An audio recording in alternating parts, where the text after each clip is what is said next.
Sea bienvenido a la casa del Señor. Alabado sea Jesús. También le doy una cordial bienvenida a esta hora a los radioescuchas de la emisora Cristo Rocafuerte. Que Dios también bendiga a todos ellos. Amén. Y bueno, vamos a entrar en el tema que nos ha ocupado los últimos miércoles y que, bueno, hasta donde Dios nos permita, pues estaremos desarrollando esa temática alrededor de la teología del dar en la Biblia, o lo que la Biblia enseña acerca del dar. Alabado sea Dios. Y vamos a nuestro versículo base, a la segunda carta a los Corintios, segunda carta del apóstol Pablo a los Corintios, capítulo 9. Alabado sea Jesús. Segunda carta a los Corintios, capítulo 9. Hemos estado tomando como base el versículo 7. Bendito sea Dios.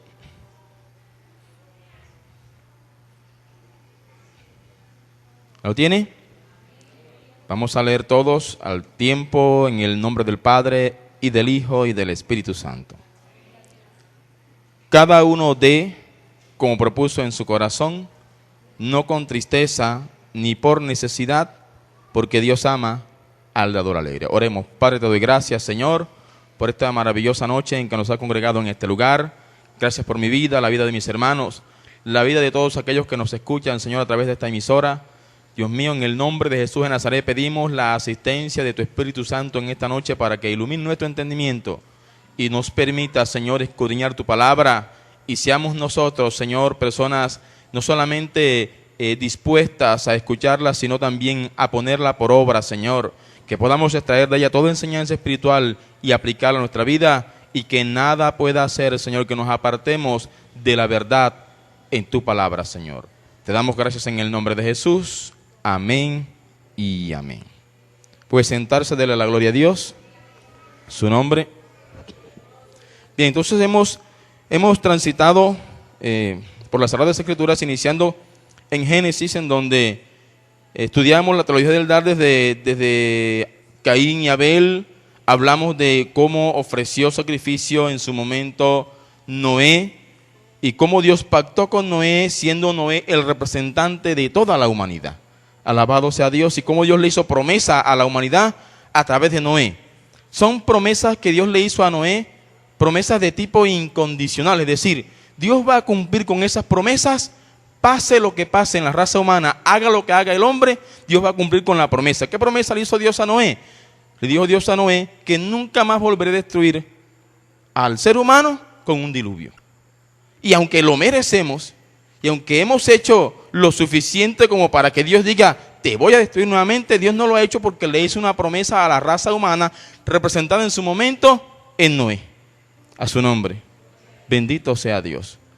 Y quiero que regresemos allá al libro de Génesis. Bendito sea el Señor. Alabado sea Jesús. Génesis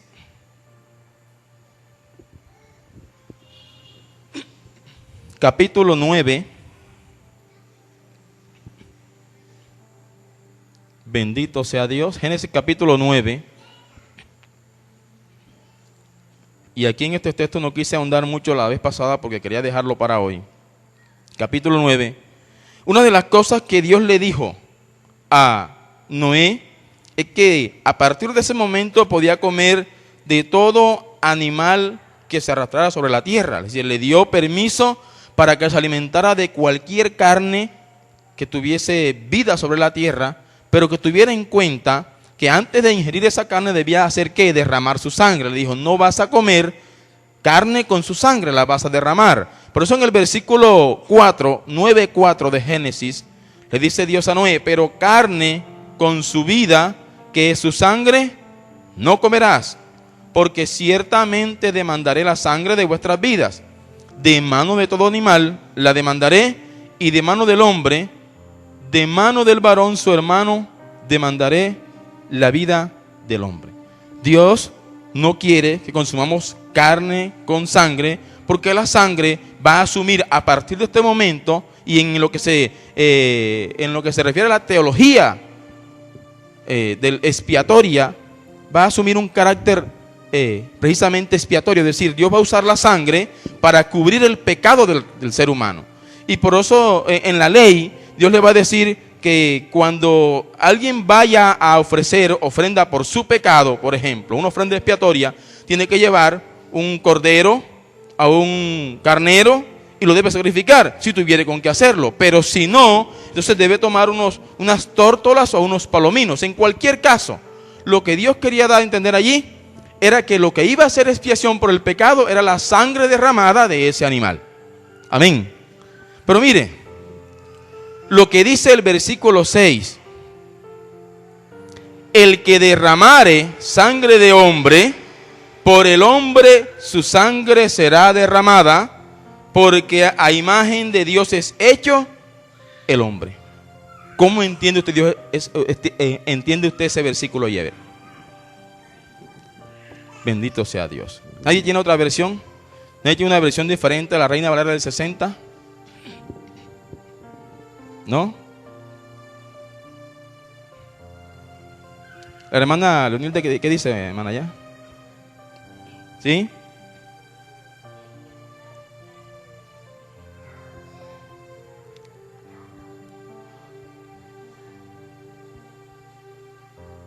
Ahí está: el que derrame sangre de hombre, su sangre será derramada por el hombre. ¿A quién le está diciendo Dios eso?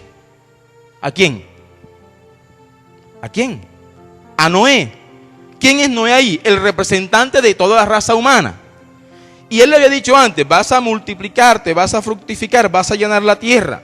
Pero le dijo: todo el que derrame sangre de hombre, por el hombre su sangre se derrama. ¿Sabe qué es eso, hermano? Y que no hemos entendido nosotros.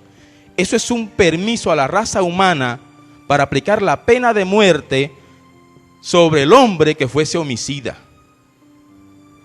Y eso es algo que pocos le hemos prestado atención. Todo el que derramare sangre de hombre, el hombre lo va a juzgar y va a derramar su sangre.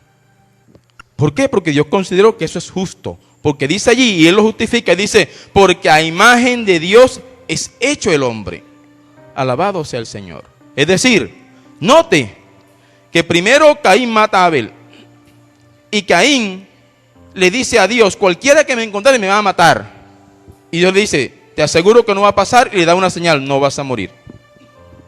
Más adelante, un descendiente de Caín dice: yo voy a hacer, estoy diciendo en palabras mías, yo voy a hacer lo mismo que hizo Caín, mi antepasado. Y si Caín ciertamente 7 veces va a ser vengado, yo, Lamed, 70 veces 7 lo seré. Dios se dio cuenta de que la actitud del hombre iba empeorando con respecto a su hermano, su nombre. Entonces Dios ahora dice: le voy a poner fin a eso. Todo el que derramare sangre de hombre, el hombre va a derramar su sangre. Alabados a Dios, a su nombre. Y si entendemos que de Noé, hermano, salen todos los linajes de la tierra, entonces, hermano, si fuésemos justos en este tiempo, los países, de acuerdo con lo establecido por Dios, deberían, alabado sea Dios, tener dentro de sus estatutos la pena de muerte. Eso es bíblico. ¿Sí me he hecho entender? A su nombre.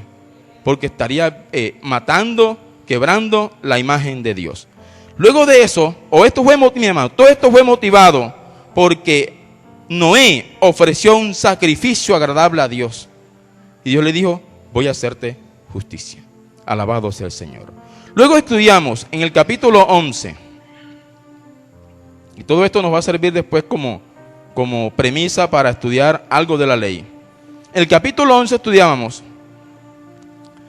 que llegó un momento en que los hombres no obedecieron el mandato de Dios de ir y multiplicarse, de ir y poblar la tierra, sino que al parecer la mayoría se asentaron en una llanura, y a la llanura de Sinar, o la tierra de Sinar.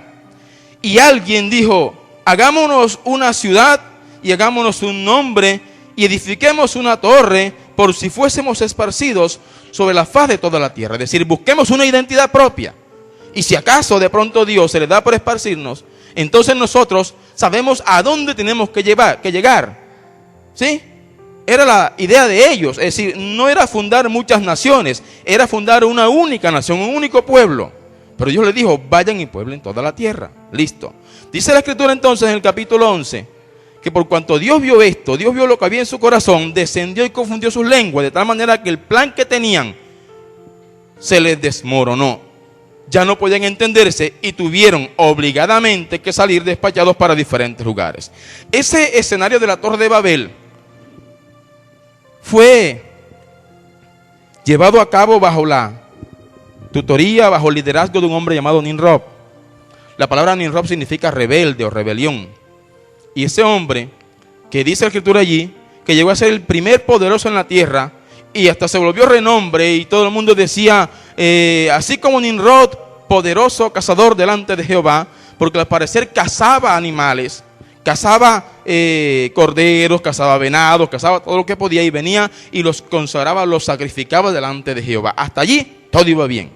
Pero parece que su fama, y como pasó con Satanás, la multitud de sus contrataciones lo llevaron a autoproclamarse rey y a autoproclamarse representante de Dios en la tierra. Entonces él se convirtió en el primer rey. A partir de ese escenario, los teólogos están de acuerdo en que a partir del capítulo 11 se inicia lo que se llama la dispensación del gobierno humano, en donde por primera vez un hombre adquirió el poder sobre otros. Y para que un hombre adquiriera el poder sobre otros, debía pasar algo importante, que era que la gente vieran en él parte de una divinidad. Es decir, que vieran en esa persona que él era el representante de Dios, para que pudieran respetarlo a su nombre. ¿O por qué cree usted, por ejemplo, que en el catolicismo se venera tanto al Papa? ¿Por qué? Porque la gente equivocadamente piensa que él es el representante de Dios en la tierra, a su nombre.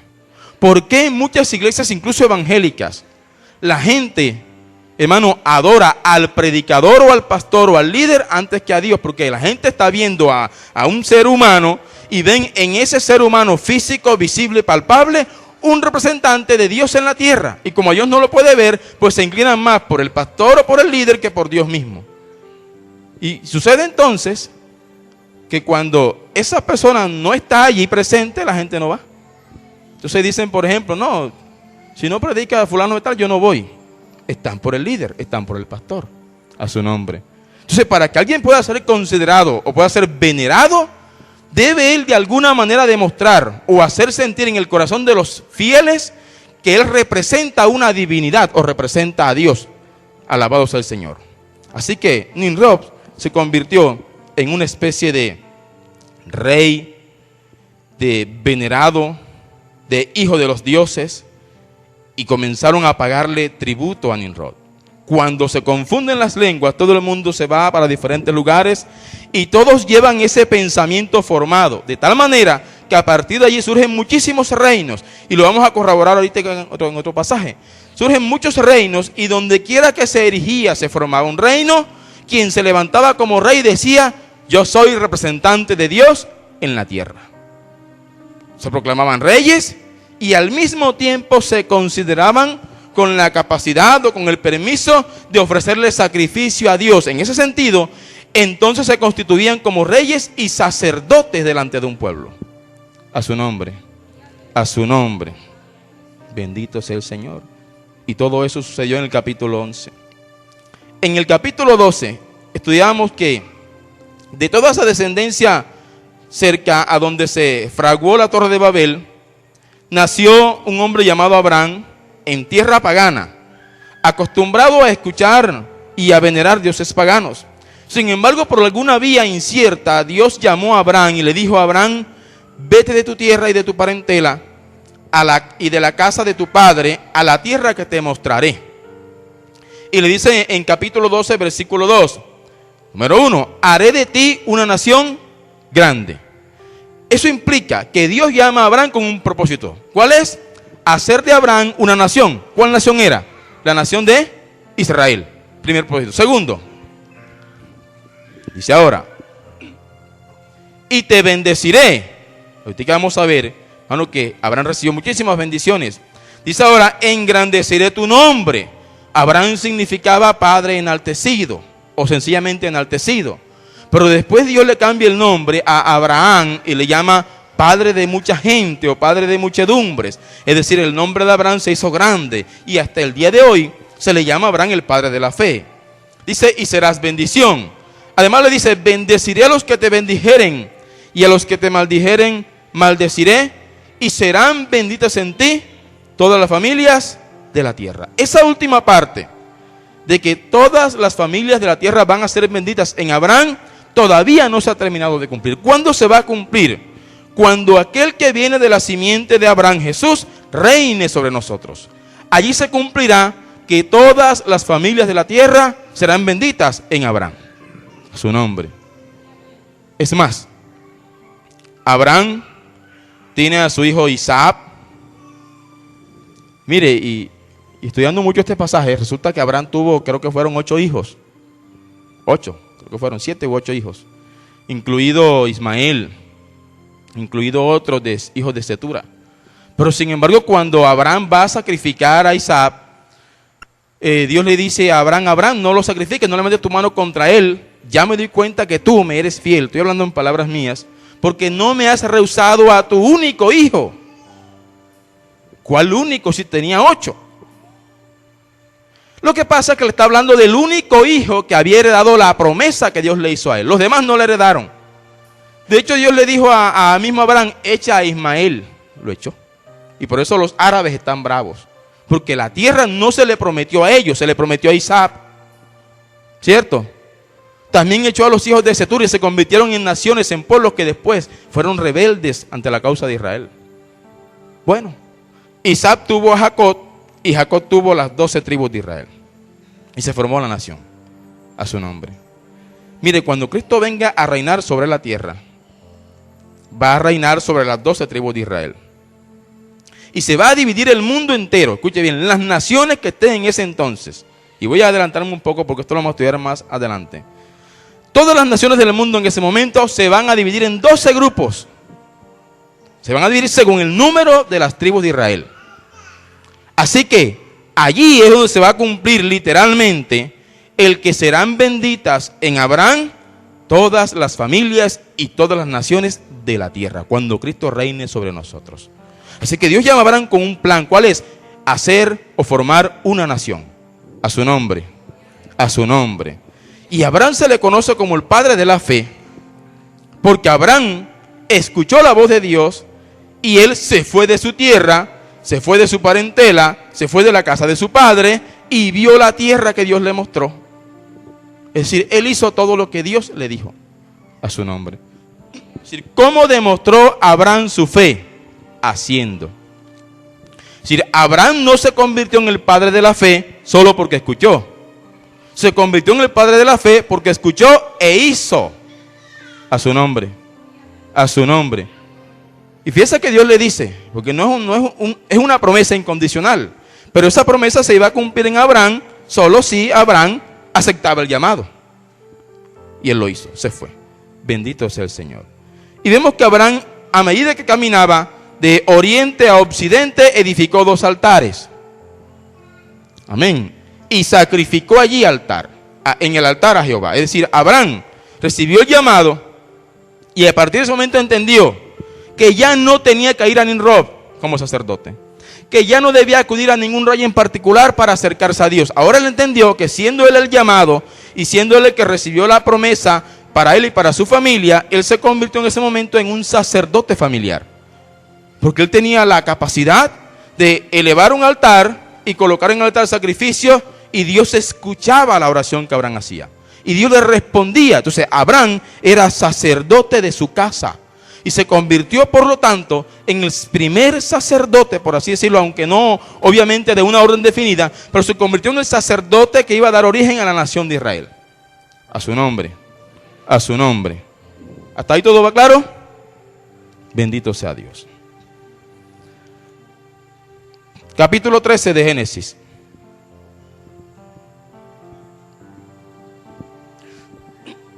Subió pues Abraham de Egipto hacia el Negev, él y su mujer, con todo lo que tenía y con el Lot. Y Abraham era riquísimo en ganado en plata y en oro. Y volvió por sus jornadas desde el Negev hasta Betel, hasta el lugar donde había estado antes su tienda entre Betel y Ai, al lugar del altar que había hecho allí, e invocó allí a Abraham el nombre de Jehová.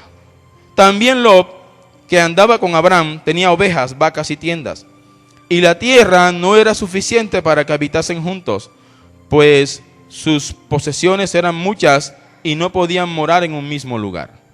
Y hubo contienda entre los pastores del ganado de Abraham y los pastores del ganado de Lot, y el cananeo y el fereceo habitaban entonces en la tierra.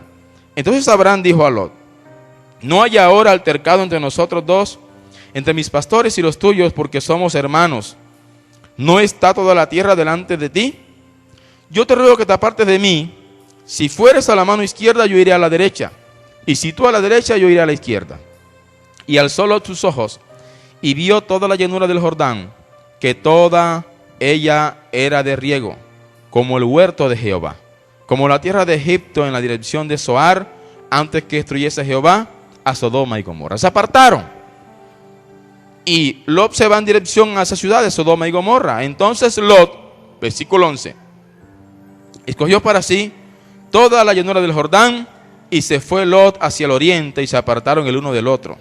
Y Abraham acampó en la tierra de Canaán, en tanto que Lot habitó en las ciudades de la llanura, y fue poniendo sus tiendas hasta Sodoma. Mas los hombres de Sodoma eran malos y pecadores contra Jehová en gran manera. Y Jehová dijo a Abraham, después que Lot se apartó de él: mire, alza ahora tus ojos y mira desde el lugar donde estás hacia el norte y el sur y hacia el oriente y el occidente. Porque toda la tierra que ves la daré a ti y a tu descendencia para siempre. Y haré tu descendencia como el polvo de la tierra, que si alguno puede contar el polvo de la tierra, también tu descendencia será contada. Levántate, ve por la tierra a lo largo de ella y a su ancho, porque a ti la daré. Abraham pues, removiendo su tienda, vino y moró en el encinar de Mamre, que está en Hebrón, y edificó allí altar a Jehová. Quiero resaltar que Dios le ratifica la promesa y le dice: mírala, obsérvala, de este a oeste, de norte a sur. Y en el versículo 17 le dice: levántate, ve por la tierra a lo largo de ella y a su ancho, porque a ti la daré. ¿Sabe una cosa? Abraham nunca hizo eso. Abraham nunca caminó a la tierra, o por lo menos no como Dios le dijo. Él la caminó de oriente a occidente, y la caminó tan al occidente que llegó un momento en que por causa de un hambre fue a tener Egipto. Allá cometió unos errores y tuvo que devolverse, y se quedó viviendo en el encino de More. ¿Qué dijimos que significaba encino? La vez pasada, ¿quién recuerda? Aquí ahora dice en el encinar de Mamre. ¿Qué es un encinar, decíamos? ¿Quién recuerda? ¿Qué es un encinar? ¿Cómo? Un encino es un árbol. Un encinar es un pequeño bosque o un bosque en donde crecían ese tipo de árboles. Y Mamre es el nombre del dueño del bosque o el dueño de esa región. Entonces él habitó allí en el encinar de Mamre. Pero él nunca hizo lo que Dios le dijo. Es decir, él no caminó la tierra, mire, a lo ancho y a lo largo. Es por eso que en el capítulo 14, mire, Dios que es todopoderoso y Dios que es sabio entre los sabios, hace que obligadamente, por así decirlo, Abraham, que había recorrido la tierra a lo ancho, ahora le toca recorrerla a lo largo. Y le dijo: si no quieres tú hacerlo motivado por lo que te dije, lo vas a hacer motivado por otra cosa. Capítulo 14. Aconteció en los días de Amrafel, rey de Judá, rey de Sinar, Ariot, rey de Elazar, Kedorlaomer, rey de Elán, y Tidal, rey de Goín, que estos hicieron guerra contra Bera, rey de Sodoma, contra Birsa, rey de Gomorra, contra Sinab, rey de Adma, contra Semeber, rey de Seboín, y contra el rey de Bela, la cual es Zoar. Vamos a mirar que todos ellos eran reyes, ¿verdad? Mencionan 9 reyes en total allí. Todos eran reyes. Y mire, ¿qué significa Amrafel en el versículo 1? Amrafel, rey de Sinar, que es la misma tierra donde Nimrod edificó la torre. Amrafel significa guardia de los dioses. Eso implica que él no solo era rey, era sacerdote de Sinar. Él sacrificaba a los dioses, le llevaba ofrenda a los dioses. Amrafel no es un nombre propio, es un nombre real. Es un título que se daban ellos mismos o se lo daba a alguien más. Habla también de Ariob, rey de Elazar. Ariob significa el venerable, o también le llaman el leonino. Leonino viene de león, ¿sí? El que es como el león. El venerable era otro rey y sacerdote de su tierra, de su ciudad. Bendito sea Dios. Habla también de otro rey, dice Kedorlaomer. Kedorlaomer significa el siervo de la diosa Lagamar. El siervo de la diosa Lagamar, una diosa pagana en la antigua Mesopotamia. Y Lagamar era una de las diosas que, según la mitología babilónica, tomaba las almas de las personas que morían y las llevaba o hasta su lugar de tormento o hasta su lugar de consolación. Entonces, básicamente él estaba rindiendo sacrificio o rindiendo culto a una de esas diosas, a Lagamar. Kedorlaomer, que entre otras cosas era el líder de esos reyes. Dice, y Tidal, rey de Goín. Tidal significa el reverenciado, ¿sí? Como si era el Papa, el reverenciado. Goín es naciones, entonces era el reverenciado de las naciones. Significa toda la expresión. ¿Sabe por qué? Porque todo rey tenía la intención de ser el más grande rey que hubiese pisado la tierra. A su nombre, a su nombre. Cada uno quería sobresalir. Y el que pudiera dominar al otro por la vía de la fuerza lo hacía. Y el otro tenía que pagarle tributo al primero. Siga leyendo. Dice además que estos hicieron guerra contra Bera, rey de Sodoma. Bendito sea Dios. Bera, rey de Sodoma. Bera era el rey de Sodoma donde habitaba, ¿quién? Lot, el sobrino de Abraham. ¿Sí? Bera, alabado sea el Señor.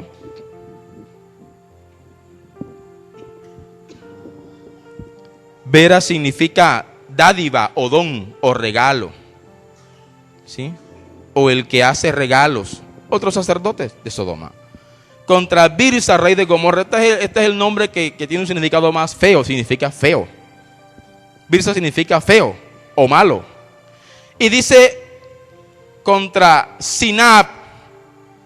Sinab, rey de Adma. Sinab es una palabra compuesta. Viene de Sin. Sin es el dios Sol, ¿sí? Y Ab es donde viene la palabra Abba, que significa padre en hebreo. Sinab, esto está diciendo que el dios Sol es mi padre. Significa Sinab.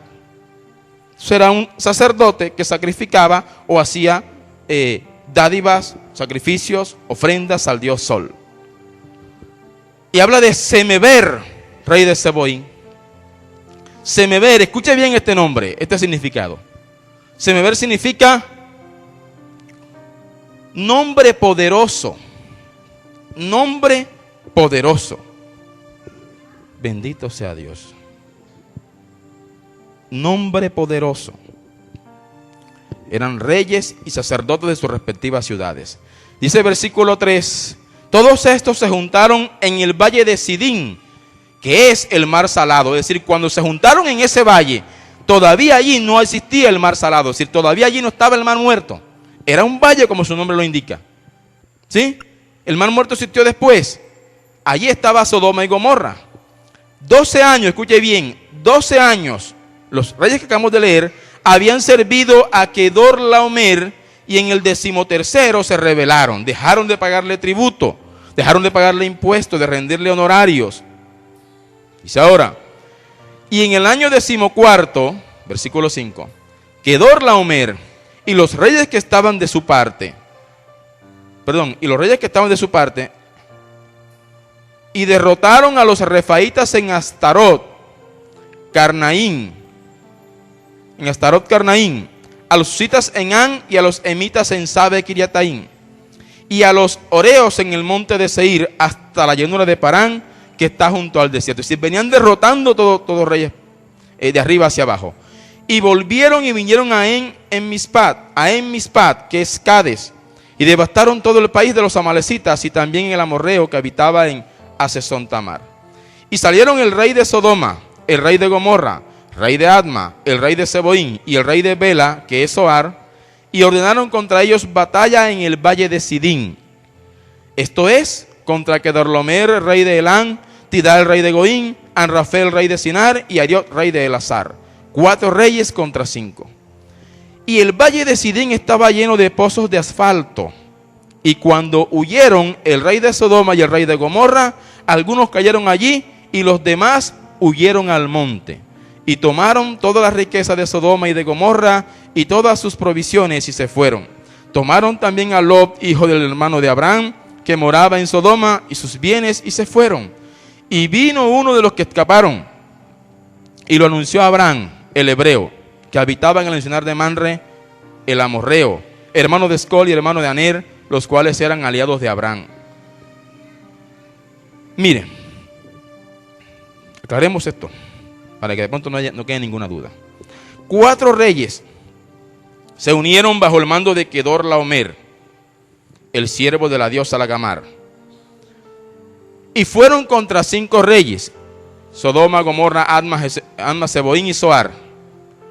Pelearon contra ellos, los derrotaron, se llevaron sus posesiones, sus bienes, y como Lot vivía en Sodoma, Lot fue cautivo con todos sus bienes.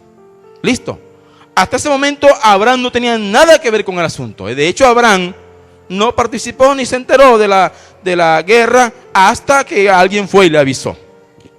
La motivación que tuvo entonces Abraham de recorrer la tierra de Canaán, de sur a norte, no fue la palabra que escuchó de Dios. Fue que ahora él se enteró que su sobrino era cautivo. ¿Y sabe qué hizo? Vamos a ver lo que hizo. Oyó Abraham que su pariente estaba prisionero, versículo 14. Y armó a sus criados, los nacidos en su casa. Mire cuántos criados tenía. 318. Y los siguió hasta Dan. Y cayó sobre ellos de noche, él y sus siervos. Y les atacó y les fue siguiendo hasta Oba, al norte de Damasco. Y recobró todos los bienes, y también a Lot su pariente, y sus bienes, y a las mujeres y demás gente.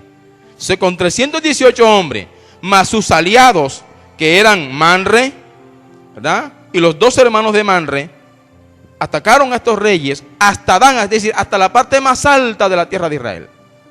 Entonces, Dios lo motivó a recorrer la tierra que él voluntariamente no quiso recorrer. Y bueno, ganó la batalla. Seguramente hubo muchísimos muertos allí y trajo todos los bienes. En el siguiente versículo dice: cuando volvía de la derrota de Kedorlaomer y de los reyes que con él estaban, salió el rey de Sodoma a recibirlo al valle de Sabe, que es el valle del rey. Y quiero detenerme allí, porque cuando uno lee ese pasaje normalmente no tiene en cuenta muchos detalles. Le hago la pregunta y quiero que lo responda leyendo el versículo que está allí. ¿Dónde salió el rey de Sodoma a recibir a Abraham? ¿En qué lugar? Al valle de Sabe. Y mire que valle allí está con un V minúscula, ¿cierto? Pero después lo resaltan y dicen que es el valle, y valle está con V mayúscula. Dicen del rey, y rey está con R mayúscula. Entonces, cuando el rey de Sodoma sale a recibir a Abraham, no lo recibe dentro de los límites de Sodoma, lo recibe en una tierra ajena, es decir, una tierra que pertenecía a otro rey, a su nombre. Él salió a recibirlo. Y siga leyendo. Versículo 18. Entonces, Melquisedec, la palabra entonces en esta expresión es una implicación. De hecho, en cualquier expresión la palabra entonces es una implicación. Es decir, es una acción que se ejecuta a raíz de un precedente dado. Melquisedec sale a recibir también a Abraham porque se había dado, ¿qué era lo que se había dado? Hombre, que Abraham había entrado al valle del rey. Es decir, cuando Abraham entra al valle del rey, ya se encuentra dentro de los límites de una ciudad. Y el rey de esa ciudad sale a recibir a Abraham. ¿Sí me he hecho entender? A su nombre. A su nombre. Dice ahora, entonces Melquisedec, que no es un nombre propio, es un título, viene de dos palabras hebreas, Melec, que es rey, y Sedec, que significa justicia. Melquisedec significa rey de justicia, su nombre. Dice Melquisedec, rey de Salem, pero como Salem significa paz, entonces Melquisedec, la palabra Melquisedec traduce rey de justicia, pero la expresión rey de Salem traduce rey de paz. Entonces, por eso en Hebreos, el autor de los Hebreos retoma el linaje de Melquisedec y habla de él como rey de justicia, que es su nombre, y rey de paz, que es la ciudad de donde él habitaba. Entonces, el valle de Sabe estaba dentro de los límites de Salem, la ciudad donde reinaba Melquisedec. Y Melquisedec sale a recibir a Abraham. Versículo 19. Bueno, versículo 18. Entonces Melquisedec, rey de Salem, mire, y sacerdote del Dios Altísimo, creador de los cielos y de la tierra. ¿Por qué el autor resalta esto? Porque todos los anteriores eran reyes y sacerdotes, pero de todos esos, el único que era sacerdote del Dios Altísimo era este. ¿Sí me he hecho entender? A su nombre. A su nombre. Por eso lo resalta. Era rey de Salem y era sacerdote del Dios Altísimo, creador de los cielos y de la tierra. Y siga leyendo. Bendito sea Dios. Y le bendijo diciendo, versículo 19. Perdón. Dice, sacó pan y ¿qué? Y vino. Y le bendijo diciendo, bendito sea Abraham del Dios Altísimo, creador de los cielos y de la tierra. Y bendito sea el Dios Altísimo que entregó tus enemigos en tu mano, y le dio a Abraham los diezmos de todo. Es decir, Abraham había pasado por muchas tierras, había conocido a muchos reyes, todos ellos eran reyes paganos, todos ellos de hecho cobraban tributo. Cuando él entra a los límites del valle de Sabe, un valle que no tuvo nada que ver con la guerra, allí llega el rey de Sodoma y lo recibe, y llega Melquisedec, el rey de ese valle, y el rey de Salem, que es Jerusalén. Alguien busque por favor Salmo capítulo 76. Salmo capítulo 76. Porque es que este pasaje, hermano, es literal, es un acontecimiento histórico, pero también es un acontecimiento que tiene carácter escatológico, porque todo lo que se dio aquí va a tener cumplimiento profético en la venida del Mesías. Salmo 76, versículo 1 y versículo 2.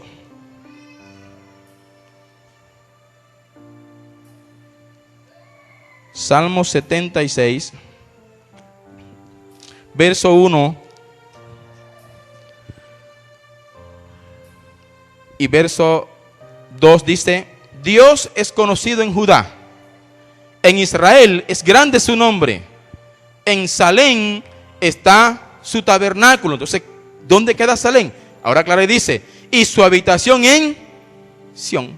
Entonces, ¿qué es Salem? Salem es Sión. ¿Qué es Sión? Jerusalén. ¿Dónde queda Jerusalén? En Judá. Entonces Melquisedec era rey de Salem, que posteriormente se llamó Jebús y que últimamente se llamó Jerusalén. Entonces, ¿qué se estaba anticipando en ese capítulo 18? Que un día todos los descendientes de Abraham llegarán al valle de Sabe, al valle del rey, y reconocerán al que es rey en ese lugar. ¿Quién es? El rey de reyes y señor de señores, a Jesucristo. Por eso la enseñanza de hoy es titulada Reconociendo al Rey. Bendito sea Dios. Abraham, que pasó por la tierra de muchos reyes, cuando llegó al valle del rey, entendió que Melquisedec tenía una categoría especial y diferente a la de los demás. ¿Cuál era? Que era rey sobre Salem, una ciudad de paz y de justicia, y que además de eso, a diferencia de los otros, él era sacerdote como él del Dios Altísimo. A su nombre, a su nombre. Así que le hizo partícipe de los diezmos del botín. Hizo los diezmos de todo. En realidad fueron los diezmos del botín. Abraham fue y recuperó todos los bienes. Pero ¿sabe una cosa? Abraham no se hizo partícipe de ninguno de los bienes que recuperó del rey de Sodoma, que era el líder de la confederación de 5 reyes que fue derrotada. Vamos a seguir leyendo.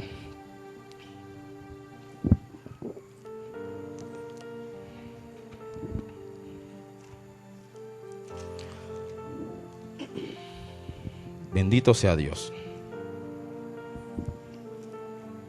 Estamos en Génesis capítulo 14.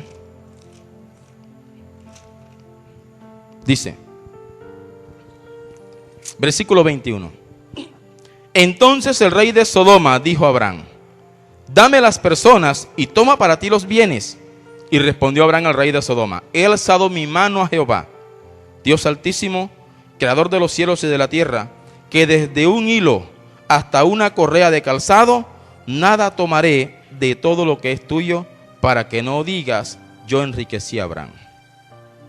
Excepto solamente lo que comieron los jóvenes y la parte de los varones que fueron conmigo, Aner, Escol y Manre, los cuales tomarán su parte. Es decir, Abraham tenía por derecho de conquista, o Abraham podía por derecho de quedarse con todo, pero él le dijo: no me voy a quedar con nada de eso. Así que Abraham le devolvió todo al rey de Sodoma.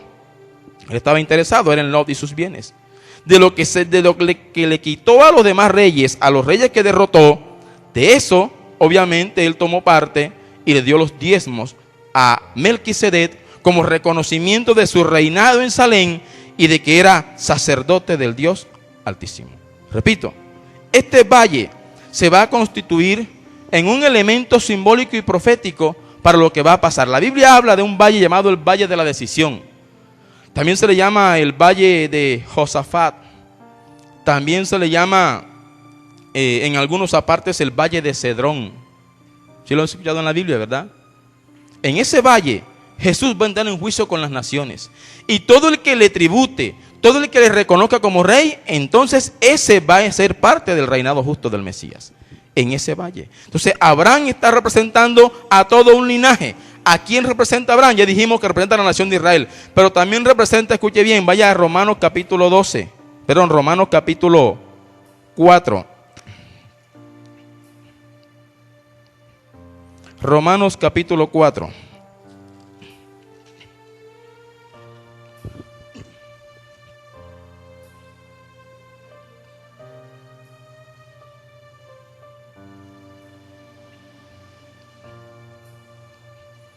Versículo 1.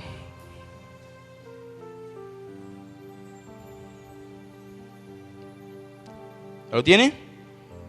Dice: ¿qué pues diremos que halló Abraham nuestro padre según la carne? Porque si Abraham fue justificado por las obras, tiene de qué gloriarse, pero no para con Dios. Porque, ¿qué dice la Escritura? Creyó Abraham a Dios y le fue contado por justicia. Pero al que obra no se le cuenta el salario como gracia, sino como deuda. Mas al que no obra, sino cree en aquel que justifica al impío, su fe le es contada por justicia. Como también David habla de la bienaventuranza del hombre a quien Dios atribuye justicia sin obras, diciendo: bienaventurados aquellos cuyas iniquidades son perdonadas y cuyos pecados son cubiertos. Bienaventurado el varón a quien el Señor no inculpa de pecado. ¿Es pues esta bienaventuranza solamente para los de la circuncisión, es decir, para los judíos, o también para los de la incircuncisión, o sea, los gentiles? Porque decimos que a Abraham le fue contada la fe por justicia. ¿Cómo pues le fue contada? ¿Estando en la circuncisión o en la incircuncisión? No en la circuncisión, sino en la incircuncisión.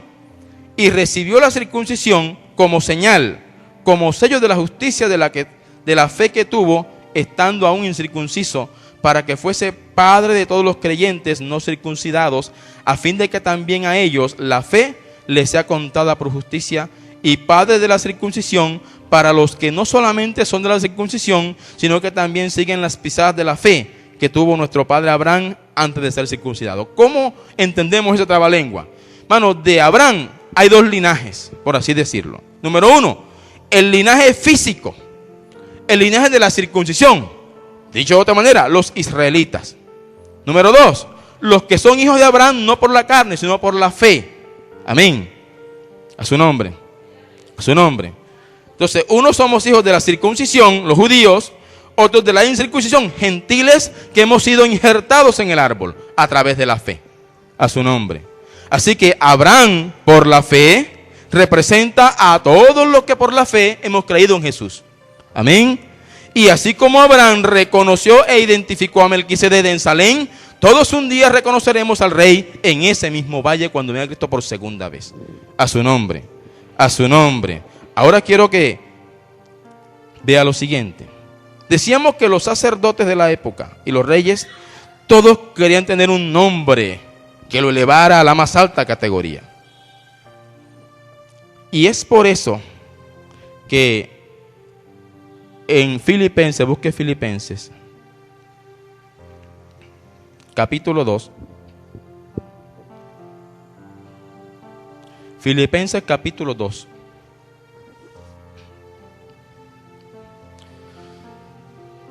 Versículo 5 en adelante.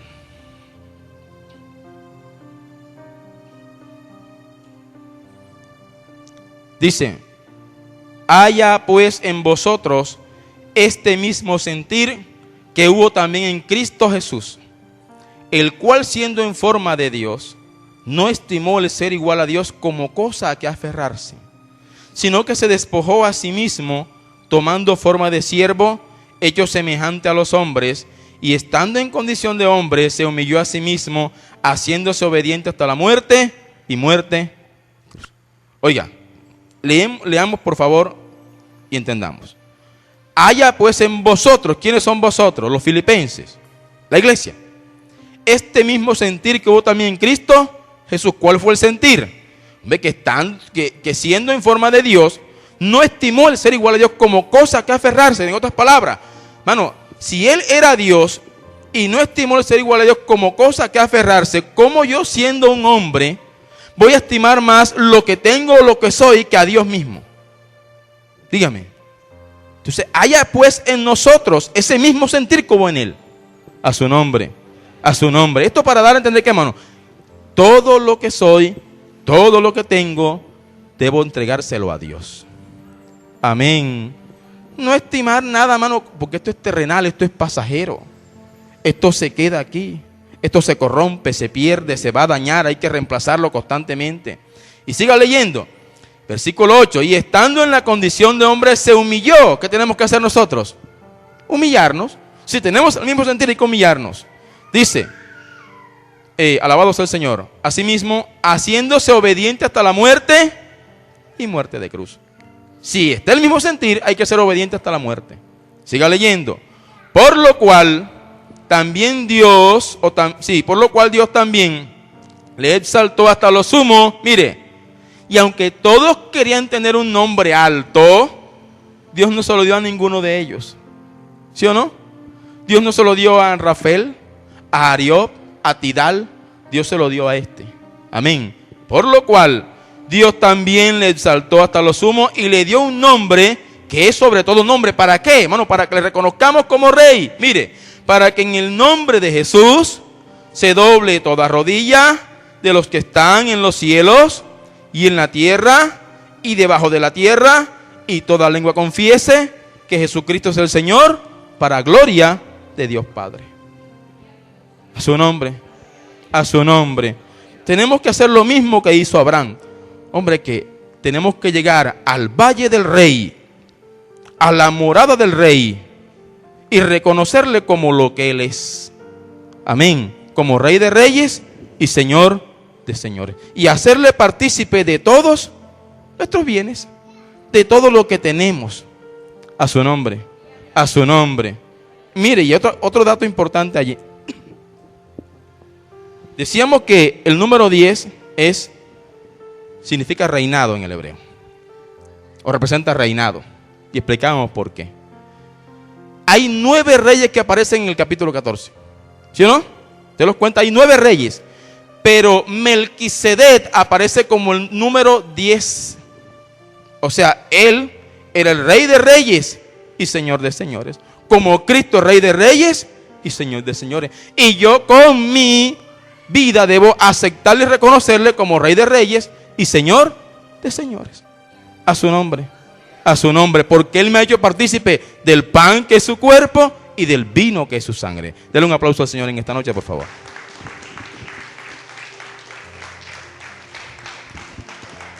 Bendito sea Jesús. Alabado sea el Señor.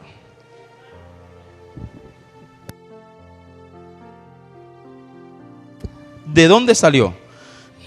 Bueno, obviamente Él era un hombre, común y corriente, rey de Salem. La Biblia dice, vamos a Hebreos capítulo 7, para no responderle con mis palabras, sino con las palabras de la Biblia. Hebreos capítulo 7.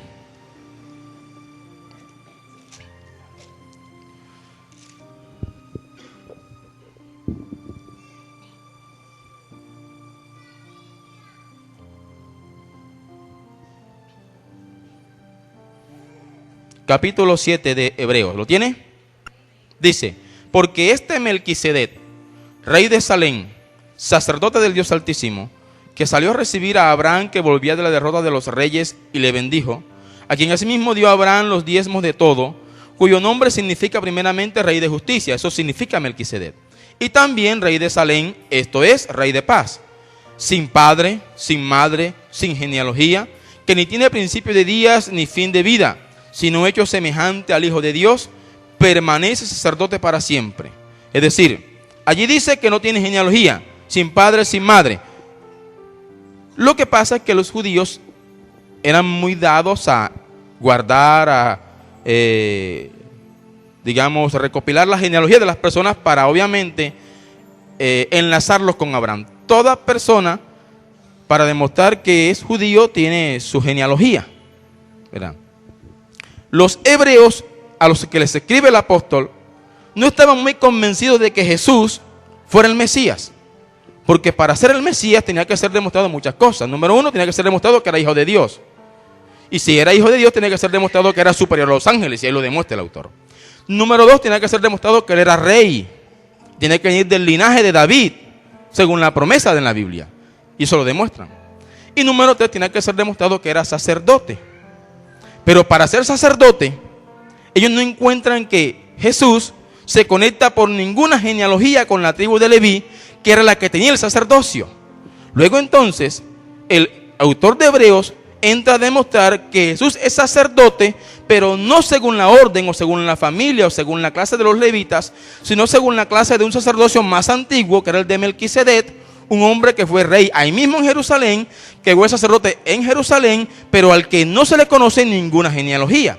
Entonces, si no se le conoce genealogía, ellos infieren y dicen, no se sabe quién fue su padre, no se sabe quién fue su madre, no se sabe de dónde vino. Quiere decir que tampoco se sabe entonces a dónde va, porque tampoco se sabe dónde murió o cuándo murió. Entonces se dice que no tiene ni principio de días ni final de ellos. Entonces, según esa caracterización, es semejante a Jesús. Amén, que es eterno, desde la eternidad y hasta la eternidad. Entonces por eso Jesús es sacerdote según la clase o según la familia de Melquisedec. No sé si le respondí la pregunta. Amén. Pero obviamente él era un hombre común y corriente, con madre, con padre y todo eso. Solo que los judíos no tenían registrada ninguna genealogía de ellas que lo conectara directamente con Abraham. Exacto. No aparecía en ningún registro civil, por así decirlo, a su nombre. En todo caso, es la física representación del reinado de Cristo en Jerusalén en su segunda venida, y a quien tenemos que tributarle toda la gloria y toda la honra, reconociéndole siempre a Él como Rey. Amén. Denle un aplauso al Señor en esta noche.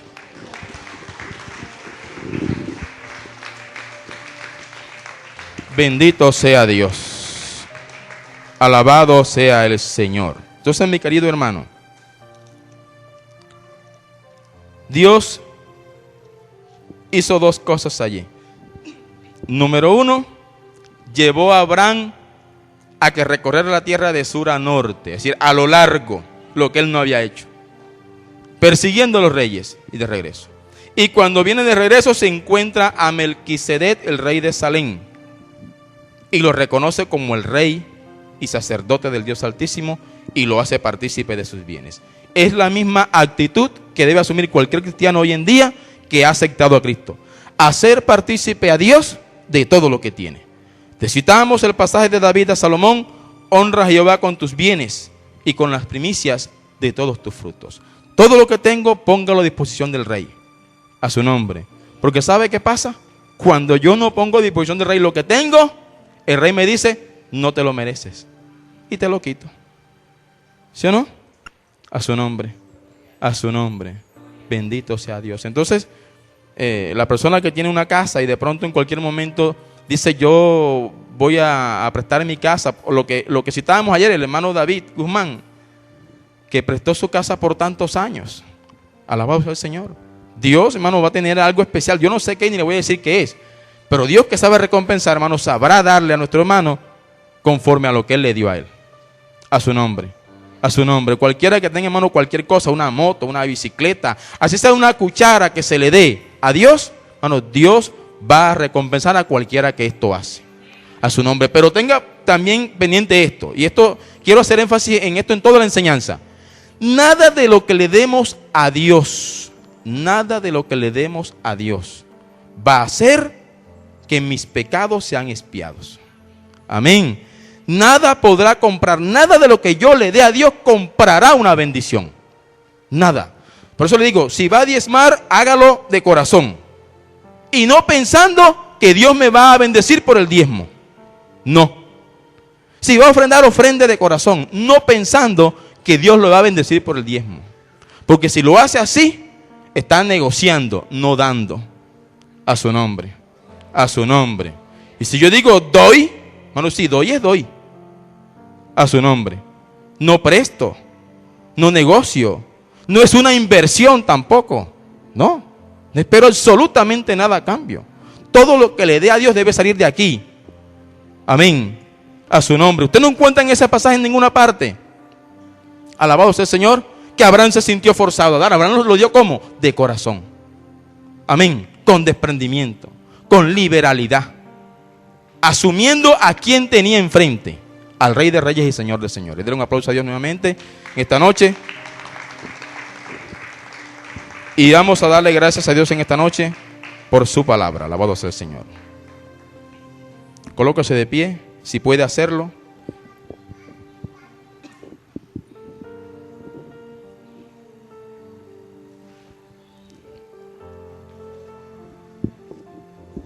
Padre, te doy gracias, Señor, por tu santa palabra que en esta noche nos has permitido escudriñar.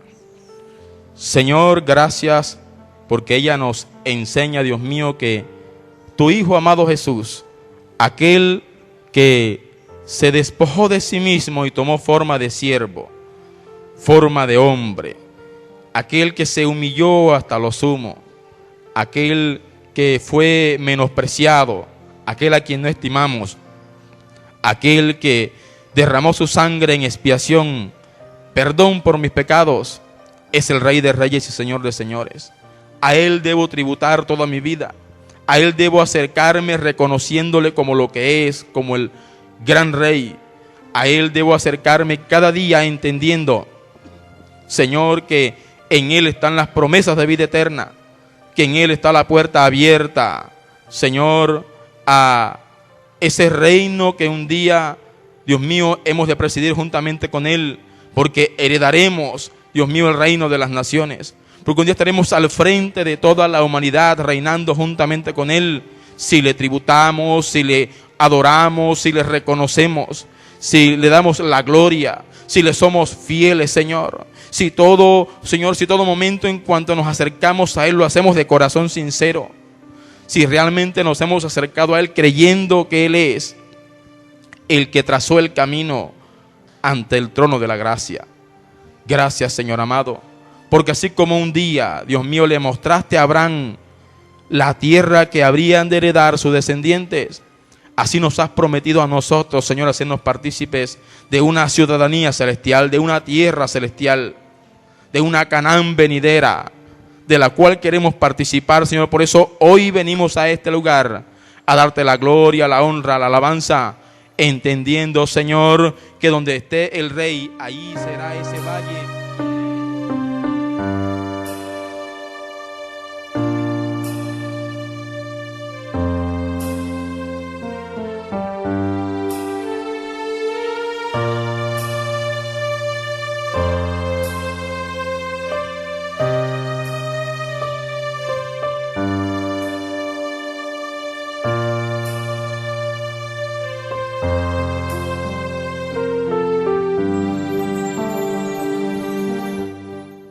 Bendiciones a todos los hermanos que se encuentran en sintonía de esta tu emisora Cristo Rocafuerte, conectando el cielo con la tierra.